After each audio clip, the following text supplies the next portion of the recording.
Bien, vamos a comenzar a ver la unidad número 2. Entonces, nosotros habíamos visto en la unidad número 1, habíamos hablado del derecho, ¿no? Tenía el derecho que nos servía ante todo para poder vivir pacíficamente en comunidad. ¿Cómo estaban integradas las normas del derecho? ¿Se acuerdan? Eran de carácter coercitivo. ¿Por qué? Porque imponían una fuerza, imponían una sanción en el caso de su incumplimiento. A diferencia de otras normas, como pueden ser las normas de buenas costumbres, guardamos el celular, como ser las normas de convivencia, normas de en donde a lo mejor existía para cada uno de nosotros algún tipo de consecuencia dentro de lo que sea el comportamiento, la moral, la buena costumbre, pero que no había ese apercibimiento, ¿no? Esa coerción, esa fuerza en el cumplimiento, lo que hace específicamente al derecho. ¿Está? Bien. También vieron ustedes cómo el derecho podía apreciarse desde distintos puntos de vista, porque el derecho sigue siendo uno. Lo podemos ver desde el punto de vista del derecho objetivo, derecho subjetivo y derecho científico, ¿no es cierto? Pero que es un solo derecho en donde yo lo puedo apreciar o ver desde distintos puntos de vista. Como ordenamiento jurídico en sí, es decir, por ese conjunto de normas, todo ese articulado que lo encontramos compelido, por ejemplo, en la Constitución, en el Código Civil y Comercial, en el Código Penal, en los códigos procesales, porque tiene todo un conjunto de normas. Y desde otro punto de vista, lo tengo como mi derecho, como mi facultad de poder ejercerlo ante el otro y que el otro me lo respete. El derecho a votar cuando voy a emitir el voto, el derecho a contraer matrimonio cuando voy y contraigo matrimonio, el derecho a ejercer una industria lícita, el derecho a poder tener un trabajo, que otro me lo respete, entonces hago uso del mismo. Y luego el valor científico del derecho, no como una ciencia del derecho, sino realmente concebir al derecho ciencia lógica con un estudio propio, autónoma. Y habrán visto también las fuentes del derecho, cuanto a su clasificación más importante, desprendiéndose del derecho natural, vamos a ver el derecho positivo vigente aquí, ahora. Positivo, la distinción más importante entre público y privado, y dentro del privado, el derecho civil, que es el que nos interesa a nosotros. Toda la normativa del derecho civil, que es un derecho privado. ¿Por qué privado? Yo les pregunto a ustedes, ¿por qué es privado el derecho civil que vamos a estudiar? Porque tiene su foco en el estudio de la persona. Todo lo que vamos a estudiar de este derecho civil se enfoca precisamente en la persona, en ese carácter. Inclusive lo vamos a ver en algún tipo de relación con el Estado, pero con el Estado como persona de derecho privado. Un Estado allá papá, que lo vamos a ver en el ámbito del derecho público, ¿no? El Estado dentro del poder administrativo, o sea, el Estado en el derecho constitucional, en el Estado en el derecho penal, punitivo. No, aquí siempre como persona. Bien. Y todo lo que gira alrededor de la persona. Por eso que vamos a continuar con el estudio en la segunda unidad de la persona o de lo del denominado sujeto de derecho, que es en realidad Vamos a ver la persona. Sujeto de derecho.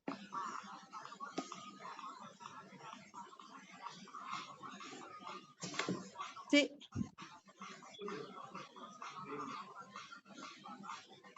Sí. Les doy unos segunditos. Bueno.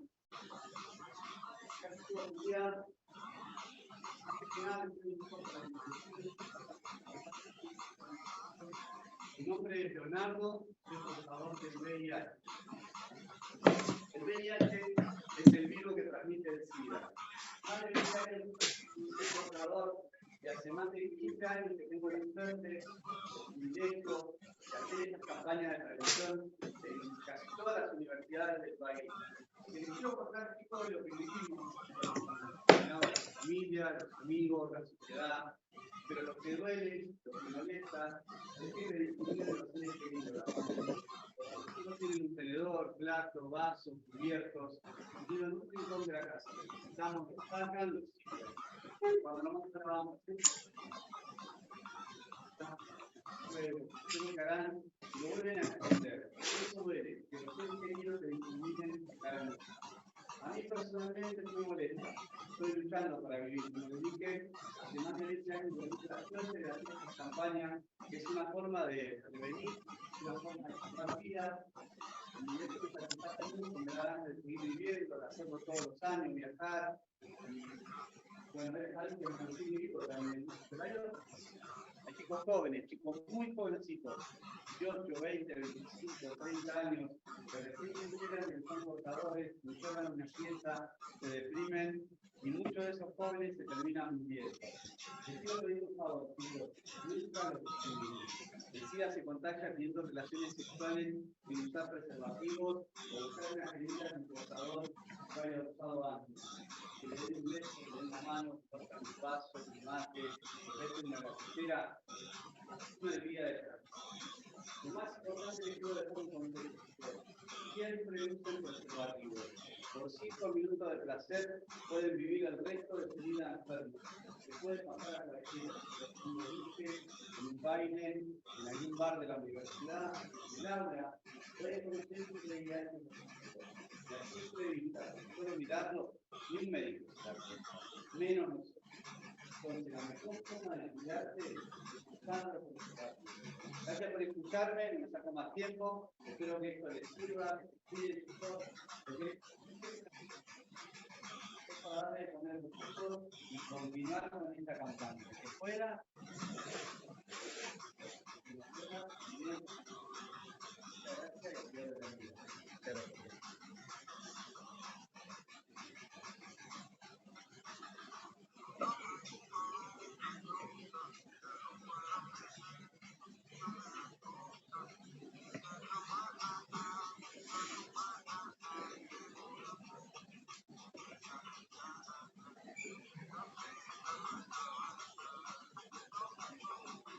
Joven.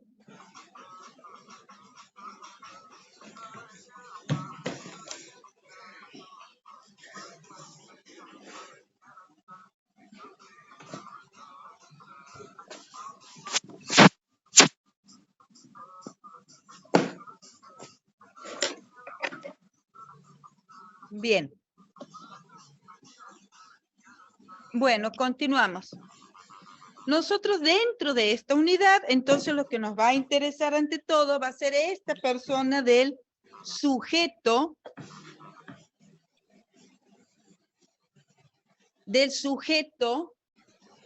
del derecho. Teníamos una referencia anterior, pero que se relaciona a los vínculos que puedo tener con otros sujetos, por eso que habla de sujeto, objeto y causa. Y lo primero que vamos a ver, sujeto del derecho, es la persona. ¿Qué es lo que, o cómo podemos definir esto de la persona? Esto de la persona.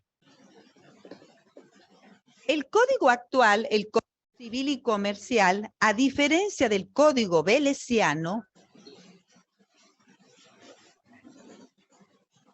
¿por qué le digo a diferencia del Código Velesiano? Cuando hablo del Código Velesiano, estoy hablando del primer Código Civil. que con Profe. modificación. Sí, No, escucho. no se escucha bien. Capaz que porque me voy, hija, no sé.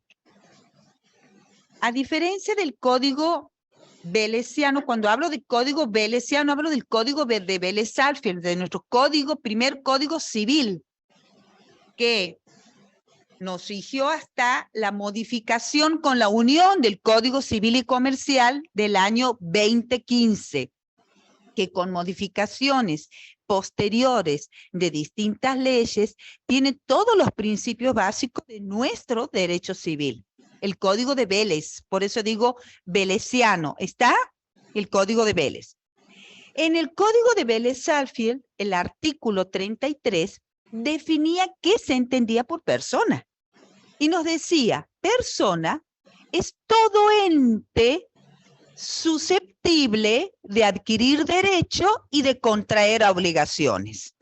Repito, el anterior Código Civil definía lo que se entiende por persona y decía específicamente, persona es todo ente susceptible de adquirir derechos y de contraer obligaciones.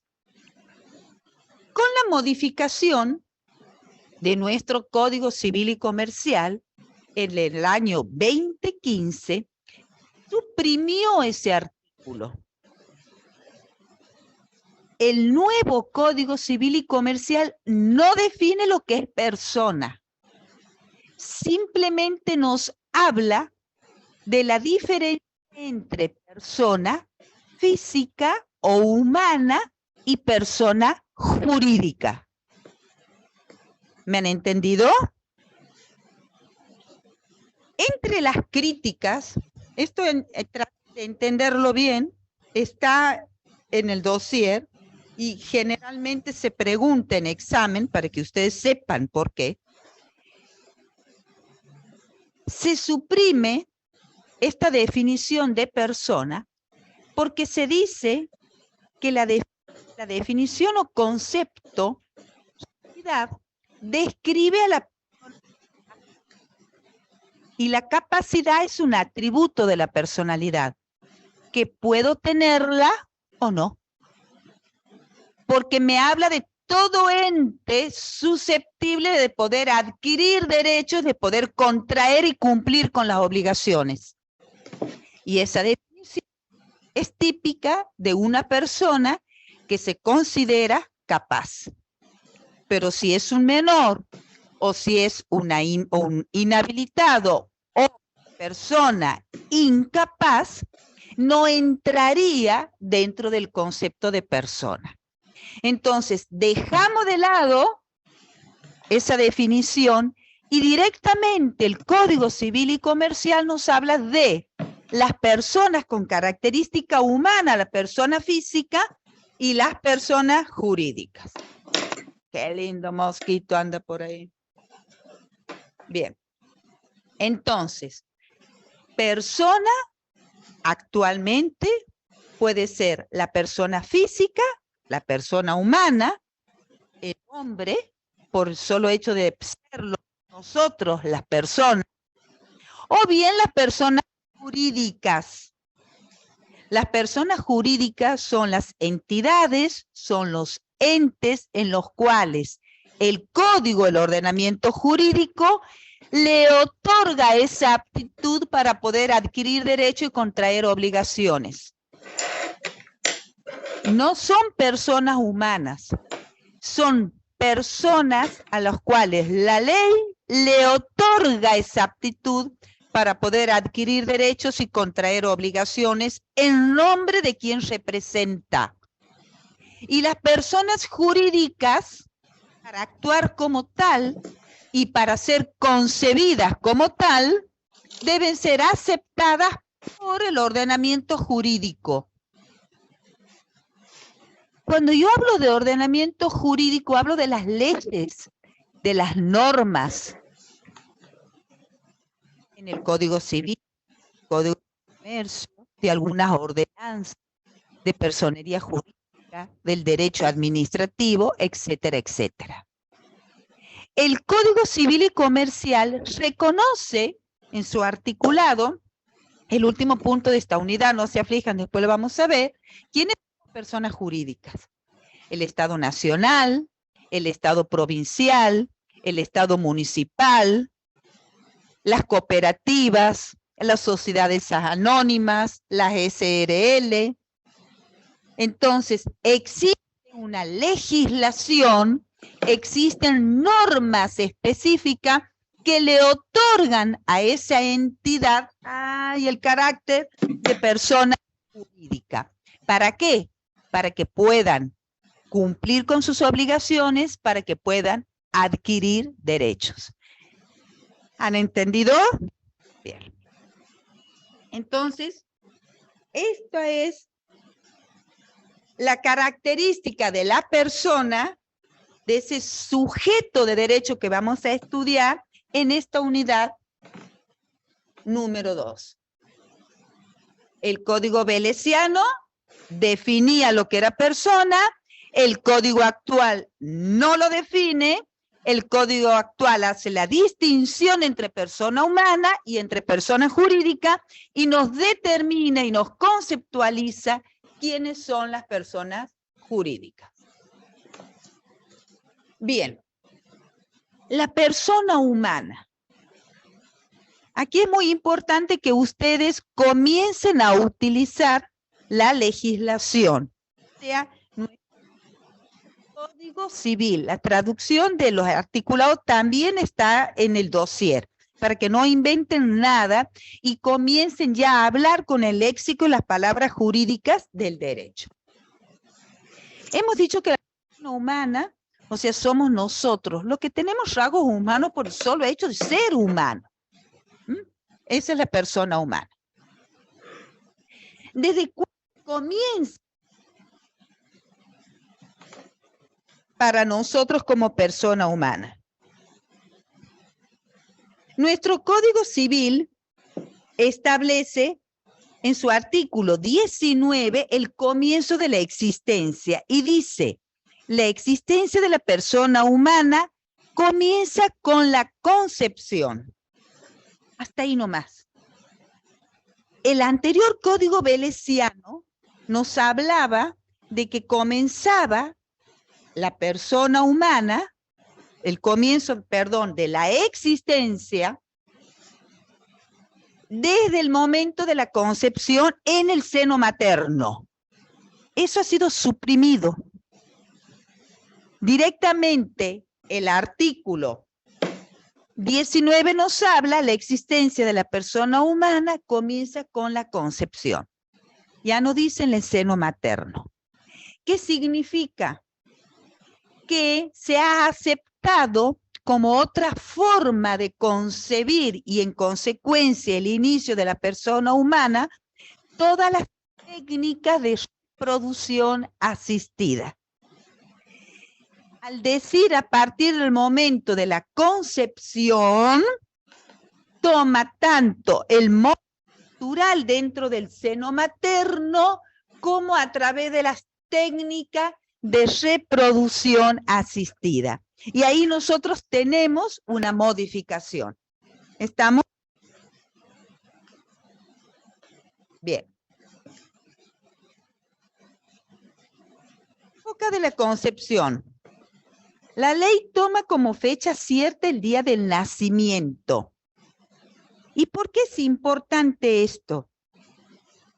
Porque se utiliza lo que se denomina en el código la teoría de la viabilidad. La persona, siempre y cuando se va a materializar y en consecuencia poder adquirir todos sus derechos si es que nace con vida. El cómputo del embarazo son 300 días, porque se entiende que 300 días es el máximo de tiempo del embarazo que puede tener un embarazo.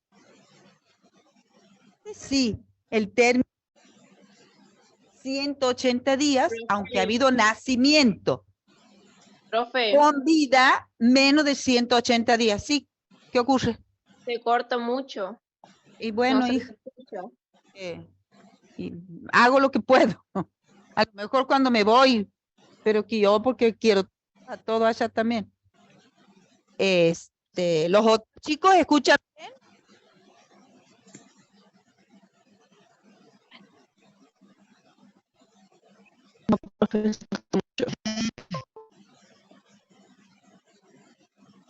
Bien.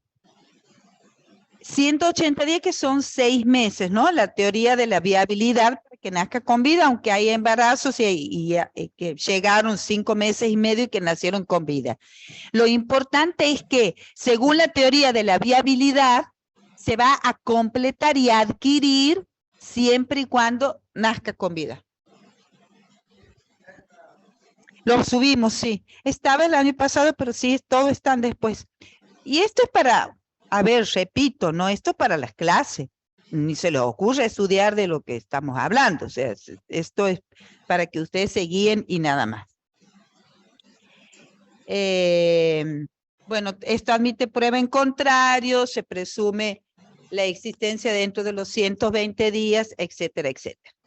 Lo importante entonces que ustedes tienen que saber es que, según nuestro Código Civil y Comercial, la persona aparece a partir del momento de la concepción, que ha sido suprimido en el seno materno porque se utiliza también todo lo que sea las técnicas de reproducción asistida. Nosotros no tenemos, a diferencia de otros países como Estados Unidos, que son los contratos con vientres subrogados, que es lo que hacen los artistas que van y que alquilan un vientre, subrogan y después que tienen familia y los traen, tienen otra nacionalidad. Sí se admite todo tipo de las técnicas de reproducción asistida, las fecundaciones, etcétera, etcétera.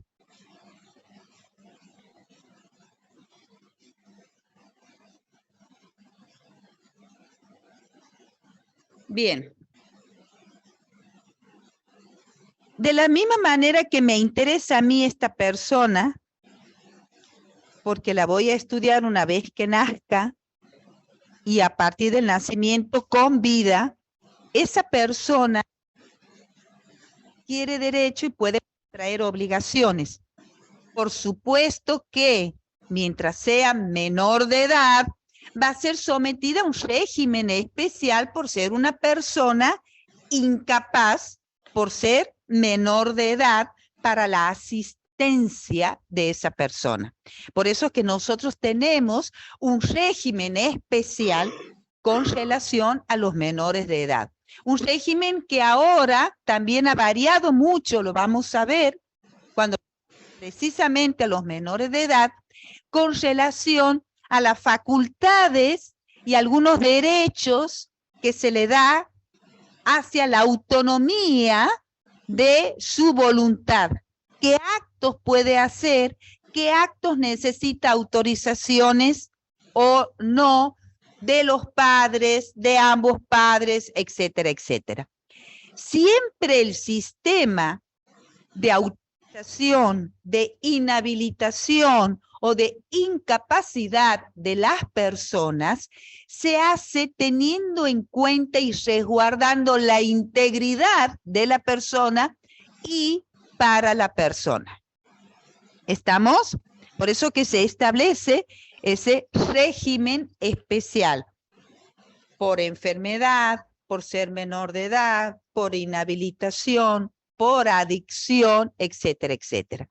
Y luego tenemos una ley especial, bastante criticada, que es la Ley de Salud Mental. También para las personas que presentan algún grado de discapacidad. Miren, hay una terminología específica que se utiliza y yo creo que es la correcta, que es siempre estamos en presencia de la persona. ¿Está? Una persona puede ser capaz o una persona puede ser incapaz o una persona puede ser habilitada o una persona puede ser inhabilitada o una persona puede tener un problema o una persona puede no tener un problema, pero nunca día dejo de utilizar el término persona. No estoy de acuerdo de hablar persona, capacidad, algunos que con capacidades diferentes, todos tenemos capacidades diferentes. Yo tengo una capacidad específica para lo que son las leyes. A lo mejor vos tenés una capacidad para bailar danzas. Yo no soy capaz para... Todos tenemos capacidades diferentes. Sí hay personas que tienen discapacidad o que son incapaces, pero son personas. Tampoco decirlos discapacitados o inhabilitados. Siempre partiendo de conceptualizarlos como personas. Personas menores de edad, personas de la tercera edad como yo, personas jóvenes, etc. Bien. Así como la persona nace para tener una vida en común, para forjar una vez que es reconocida sus derechos y cumplir con sus obligaciones, también una persona deja de existir. Y ese nacimiento, cuando se completa, origina derechos y obligaciones, también el fin de la persona, el fin de la existencia de la persona, va a abrir un abanico de efectos jurídicos que se dan en el ámbito específico del derecho. ¿Qué es la muerte de la persona? ¿Recuerdan cuando hablamos del derecho civil? Decíamos, el derecho civil estudia a la persona desde su concepción, en su relación con los demás, con las cosas. La muerte y más allá de la muerte. Porque la muerte, que es un verdadero hecho jurídico, porque es un acontecimiento que puede ser querido o no, provocado o no, pero la muerte de una persona trae aparejada consecuencias jurídicas. El fin de la existencia de la persona humana es el hecho biológico y objetivo que pone fin a la vida, sin importar cuál es la causa de muerte.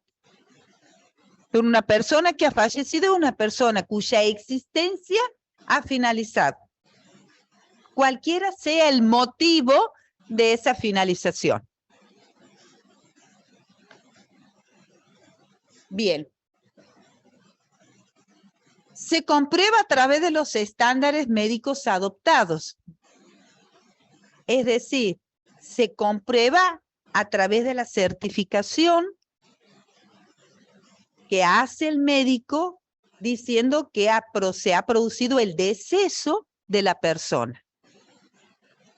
Si ustedes ven, antes del acta de defunción, que vendría a ser la prueba de la defunción de una persona o de la muerte, lo primero que firma el médico es el certificado, ¿no? En donde establece las causales del fallecimiento de esa persona.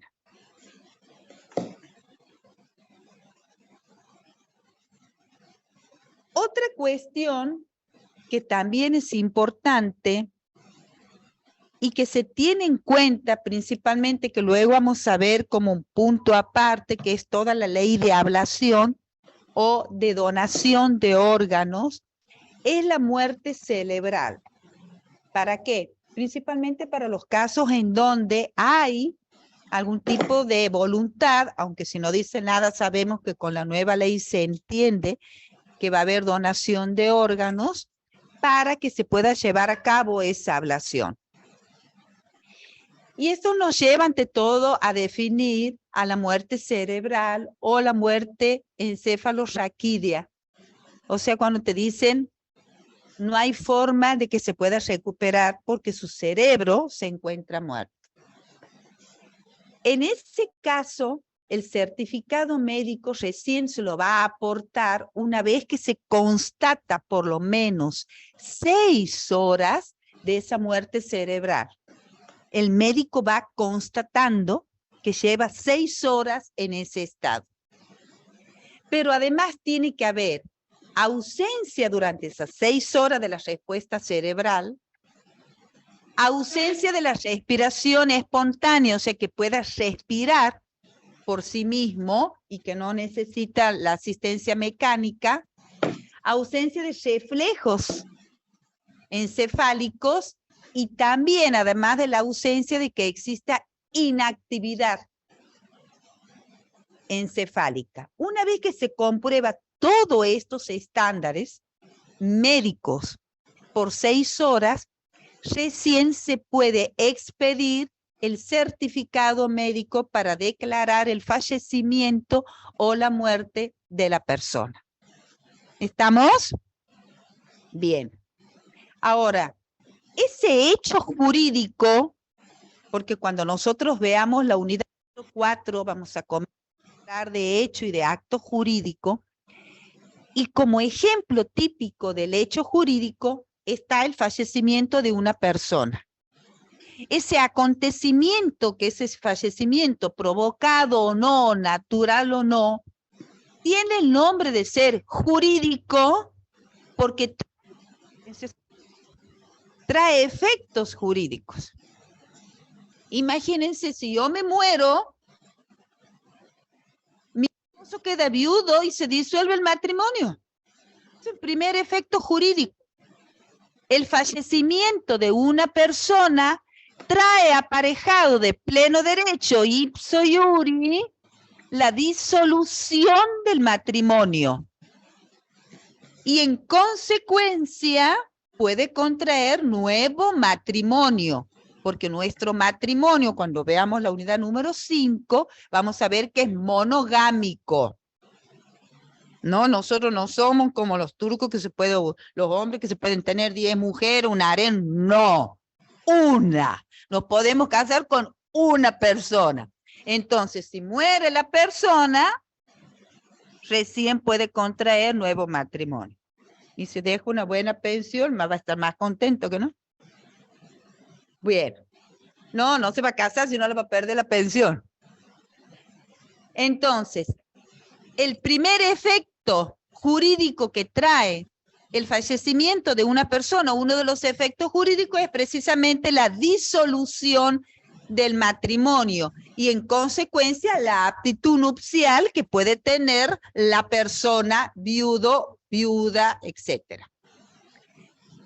¿Qué más? Se abre la sucesión, se puede abrir el proceso sucesorio para la transmisión de los bienes que ha dejado ese causante, si tuviera, la persona que ha fallecido, a sus herederos. Ese es el segundo efecto, muy importante. Mire, por eso hablo de efectos jurídicos, hecho jurídico, no solamente de hecho natural la muerte. Hecho porque es un acontecimiento, jurídico porque trae efectos dentro del ámbito jurídico. Disuelve el matrimonio si es que lo hay, disuelve la unión convivencial si está inscripta y lo hay, y trae aparejado ese traspaso a través de la apertura de la sucesión de los bienes dejados por el causante a sus herederos, a través de lo que vamos a estudiar nosotros, que es la sucesión o todo el proceso de la herencia.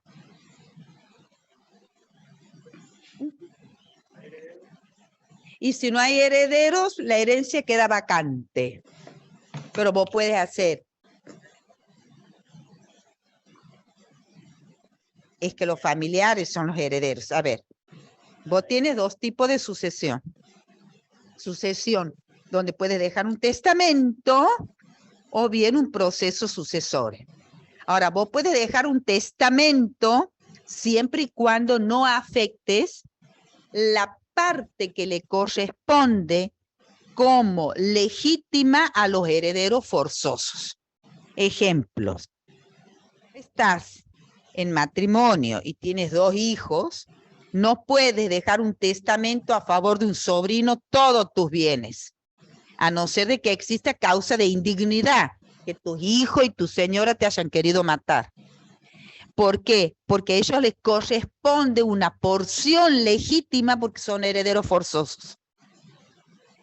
la herencia es un proceso voluntario. Yo puedo ser heredero forzoso y no querer heredar nada. Y no me presento en la sucesión. Pero si no, me presento y acredito mi vocación para recibir la parte de la herencia que me corresponde. Siempre en la herencia hay herederos forzosos y después, si no hay herederos forzosos, los que siguen en la línea sucesoria. Herederos forzosos son los consanguíneos y los de un mismo tronco. Por ejemplo, si yo me caso, es mi marido y mis hijos. Ahora, si no me caso, arriba van a ser mis padres. Si no tengo padres, van a ser mis hermanos. Y si mis hermanos han muerto, van a ser mis sobrinos. ¿Está? Ahora, si no tengo a nadie, la herencia sí se la puede declarar vacante. Y lo recibe o puede presentarse el Estado. Y si no tengo a nadie, puedo testar y hacer un testamento. Y dejar a mi cuidador, a mi cuidadora, a una amiga, a una institución, a un hospital, etcétera, etcétera.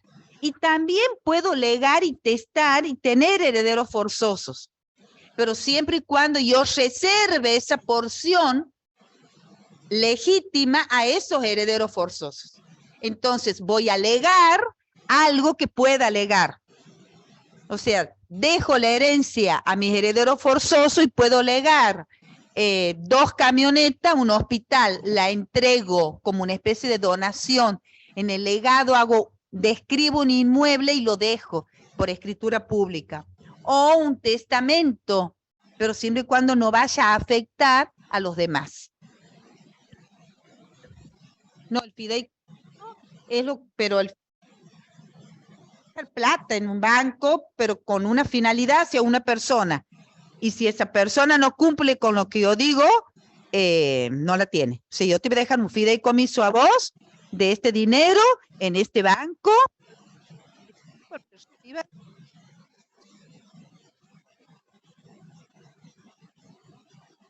se puede hacer. Estamos, digamos, la diferencia. Y también puede ocurrir de que yo no me entere que han abierto la sucesión y resulta que ha habido herederos que se han repartido todo, pero para eso están los institutos que me permiten presentarme en cualquier momento y pedir la colación, es decir, que me devuelvan, si no es en propiedad, en plata, porque el proceso sucesorio es algo voluntario. ¿Puedo o no? Y puedo presentarme en cualquier momento, porque puede ocurrir que se abra la sucesión de alguien que estuviera casado, que tuviera hijo legítimo, pero resulta que esa persona también tenía algún hijo que no lo ha reconocido allá. Bueno, quien no estuviera reconocido puede iniciar la filiación post-mortem y presentarse en la sucesión. Y después pedir lo que le corresponde. Muchísimos casos. Y los reconocidos se pueden presentar todos, o sea, lo importante es hacerlo, nada se puede dejar de hacer en el ámbito del derecho. Pero hay muchos casos de reconocimiento post-mortem en donde después ingresan a la sucesión, porque puede haber ampliación de la declaratoria de los herederos. ¿Estamos? ¿Me hago entender más o menos? Bien.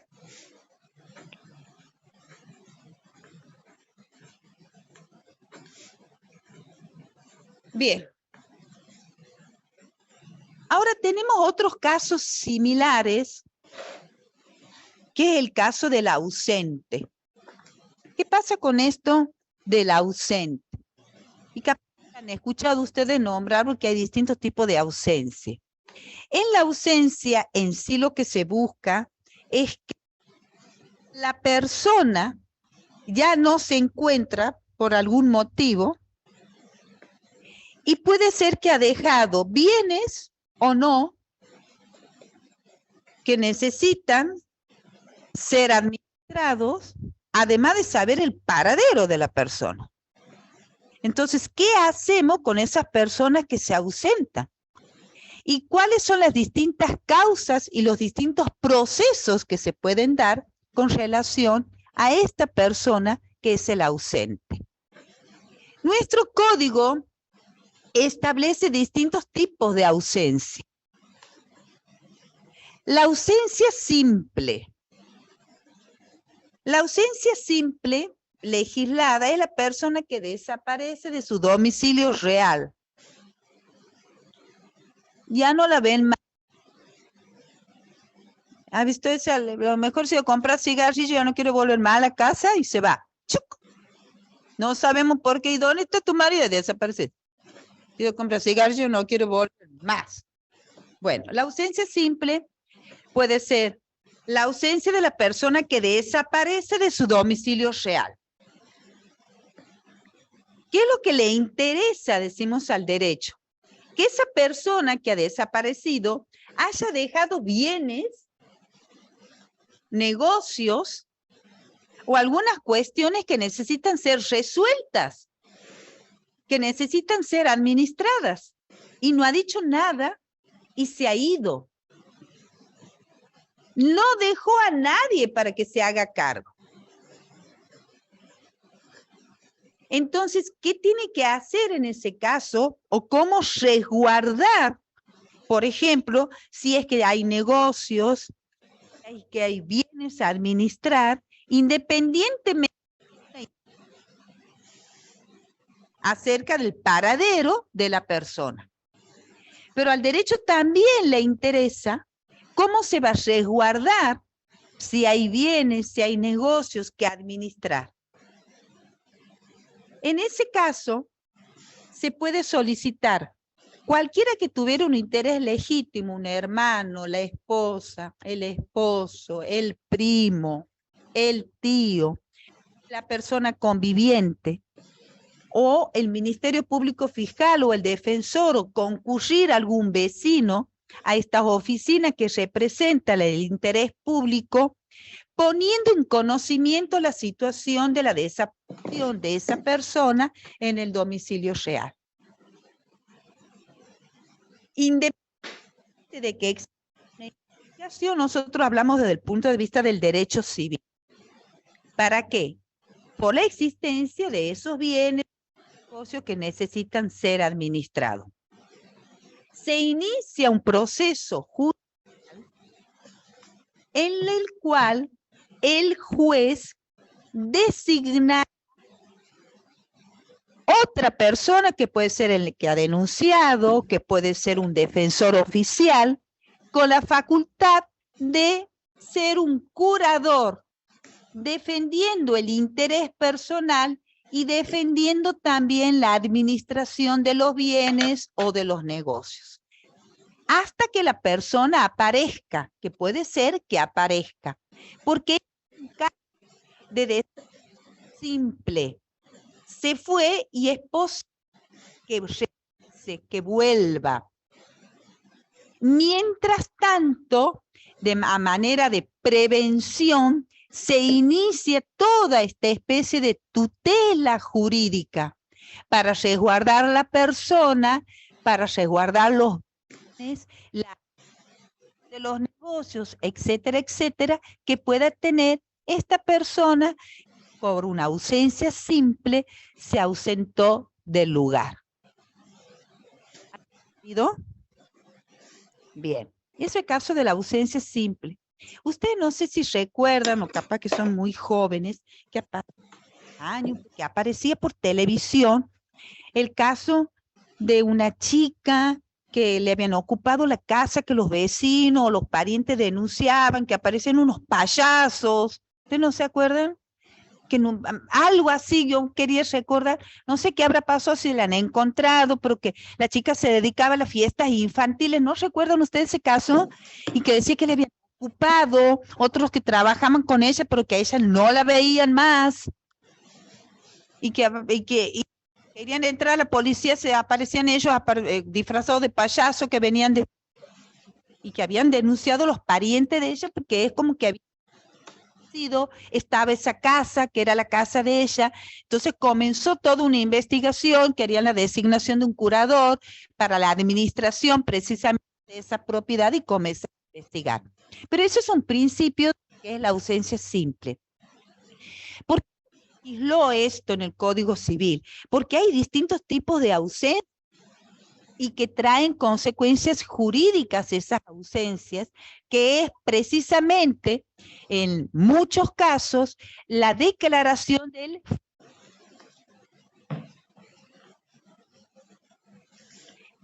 Si tenemos la ausencia con presunción de fallecimiento.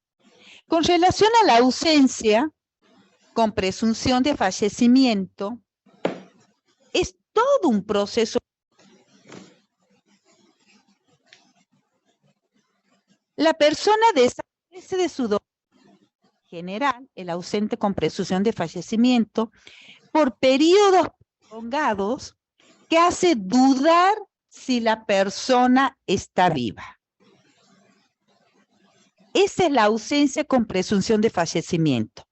Una persona desaparece, ese periodo largo, bastante prolongado, y nos dice a nosotros que esta persona por este tiempo tanto ha pasado que debe estar muerta o que esa persona ha fallecido. Ahora, ¿por qué se llama ausencia con presunción de fallecimiento? Porque lo que se busca es precisamente declarar el fallecimiento de la persona por ese periodo de ausencia, pero solo a través de un proceso judicial. Repito, ese fallecimiento de la persona desaparecida solamente se puede hacer luego de un proceso judicial. Necesita una sentencia de un juez que lo declare a ese desaparecido como fallecido e inscribir esa sentencia. No es fallecido. Ha aparecido este caso precisamente en la época del desaparecido. Las personas desaparecían por tanto tiempo, no se sabía, no se los encontraba, entonces comenzó lo que es un proceso designando curador, y si no se presentaba, el juez dictaba una sentencia. Es todo un proceso. Se presentan las personas que sentarse porque son legítimos, los hijos, los padres, los hermanos, expresan y declaran, denuncian la desaparición, interviene el Ministerio Fiscal como órgano de control, se hace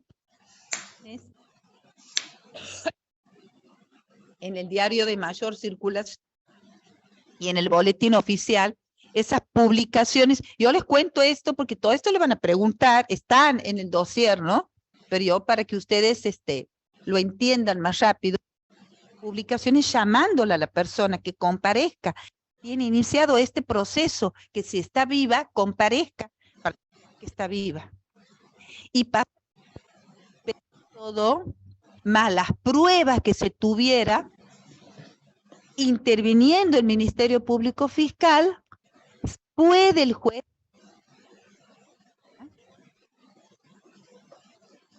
sido como fallecido, lo declara a través de la sentencia.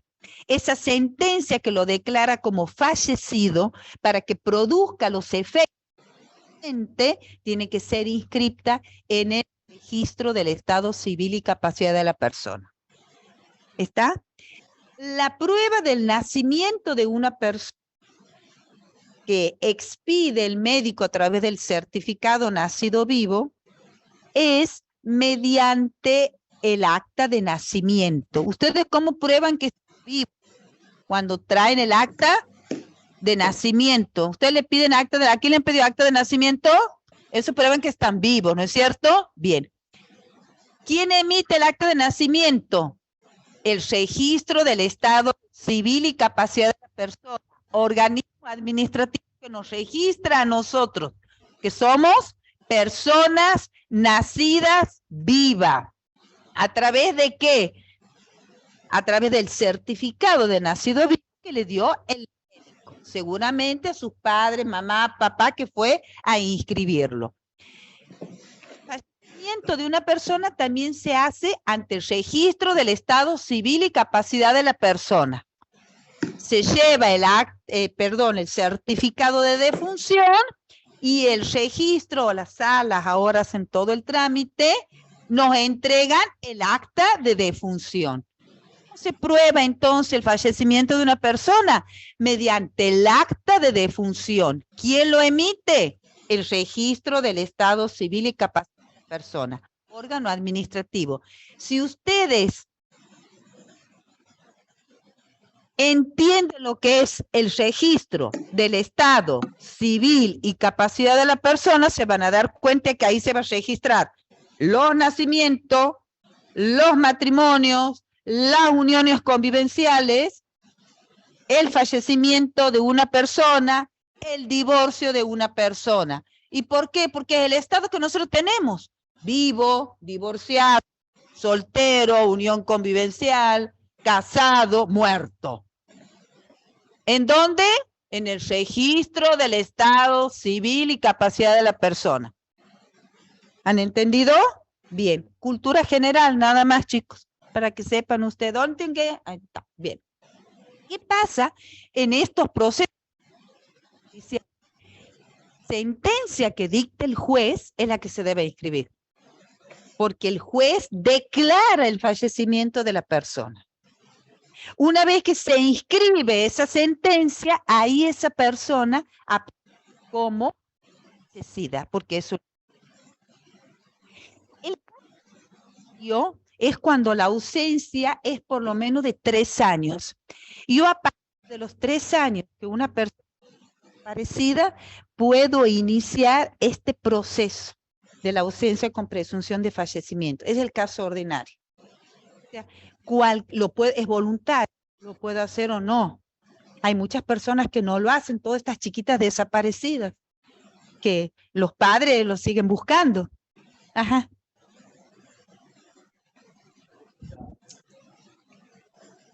Y aparece. Y aparece. Y ahí está, la sentencia no tiene valor, se aparece. A mí me ha pasado. A mí no, yo no. Pero yo siempre cuento como lo que me ha pasado a mí. Verídicamente, yo me he ido a estudiar con mis hermanas a Tucumán y mis padres alquilaban un departamento con ese dinero, nos daban a nosotros para que nos podamos mantener. Y todos los meses iba el marido de la señora a pagarnos el departamento. Entonces, bueno, nosotros recibíamos la plata. Y un día aparece otro joven, más joven que el marido que yo lo conocía, el señor. Entonces, vengo para el departamento, yo soy el marido. Entonces yo le dije, y ahora encima la jovencita, yo, no, usted no es el marido. No, sí, yo soy el marido. Bueno, le recibo la plata, digo, pero yo era otro el marido. Y después vino la señora a explicarme. En realidad, los dos eran maridos. En realidad ella estaba casada con el más joven, con el que he visto yo al último, que era su novio y su marido de toda la vida. Y bueno, toda la vida había desaparecido. Había desaparecido en la época de la dictadura y ella esperó, hizo el juicio. Y después de muchos años había conocido a este otro señor grande que tenía 2 hijas y todo lo demás, y se casó porque ella tenía la sentencia. Y después de muchos años, porque yo estaba estudiando y había vuelto a la democracia, apareció el marido. Y le digo, se quedó sin ninguno, porque el primero era el amor de su vida, y el señor tenía las 2 hijas y quien vino a pasar toda la falta de su amor. Entonces me quedó sin los 2. Sí. Y sí, o sea, ya esa sentencia se declara nula porque ha aparecido. Sí. Pero puede ocurrir. Pero a partir de los 3 años, hay gente que no lo quiere hacer nunca. Pues has visto esas criaturas, Sofía, todas esas chiquitas que han desaparecido, los padres ya podrían hacer este juicio, pero no lo hacen. Porque es muy duro. Es duro. Bien. Ahora, este es el caso ordinario, pero luego tenemos casos extraordinarios, genérico y específico.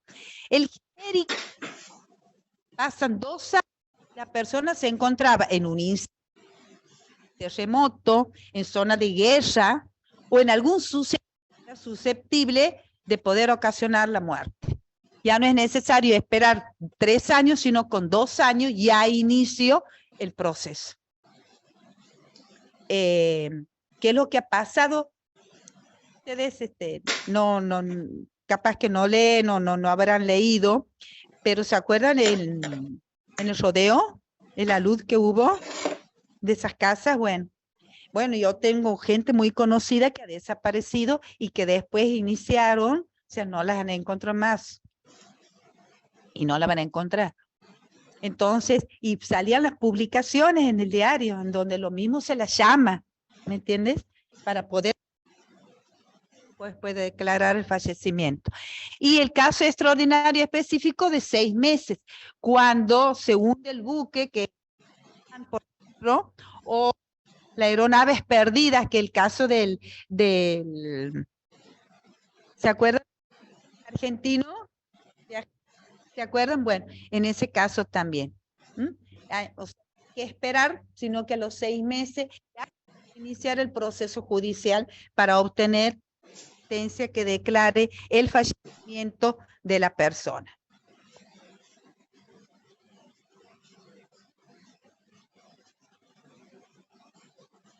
Bien.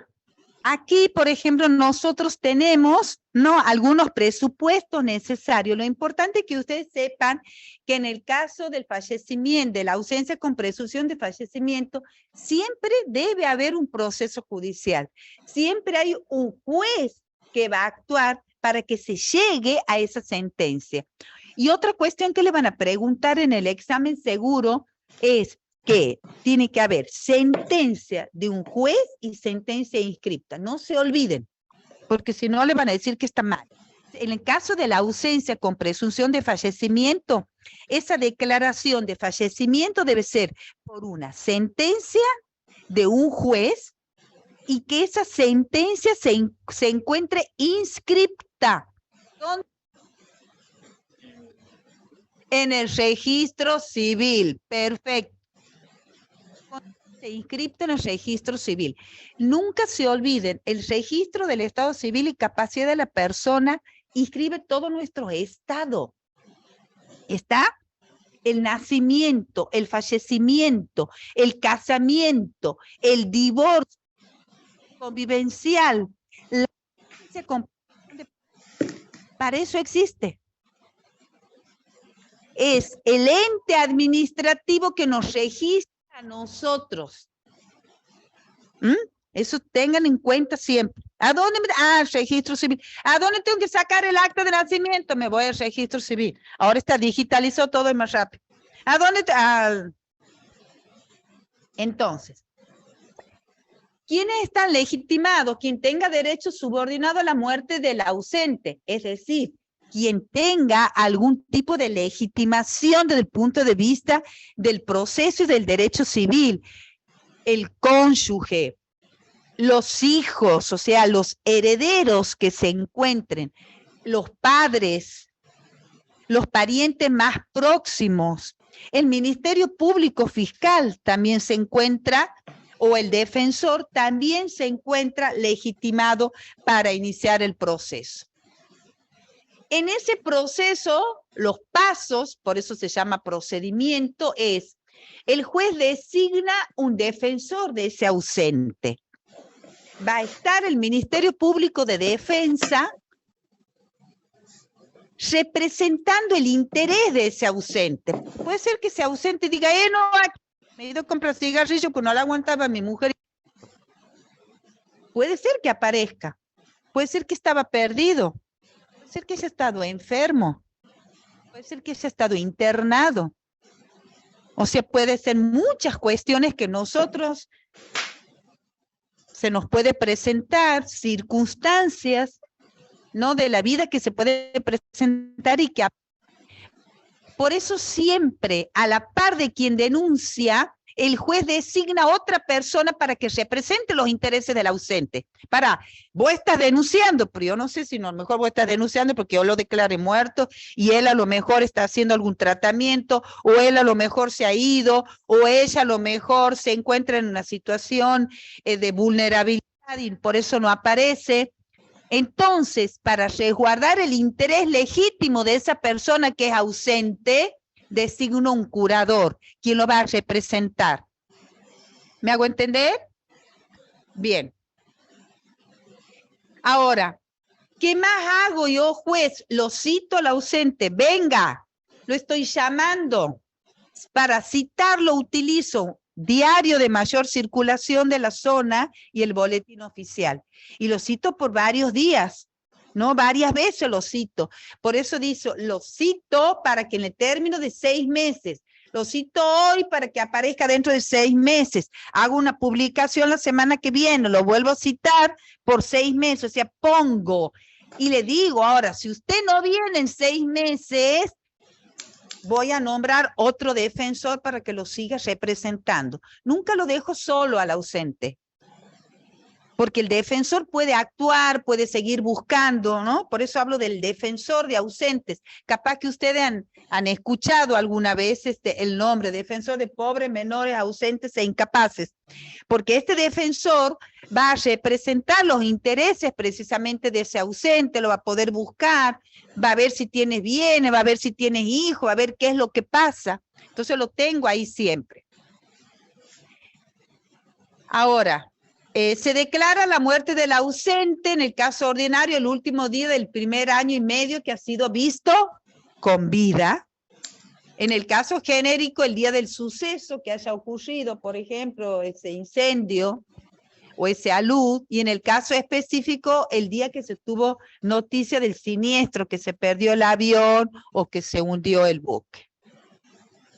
Lo importante es que en todos estos casos del proceso de la ausencia con presunción de fallecimiento, la intervención del juez, la designación de ese defensor para representar promiscuamente los intereses personales y patrimoniales del ausente, que se respeten todos los periodos y plazos procesales, el llamar precisamente para que comparezca, para que venga si es que está, y luego de oír lo que dice el defensor, recién el juez poder dictar la sentencia respectiva.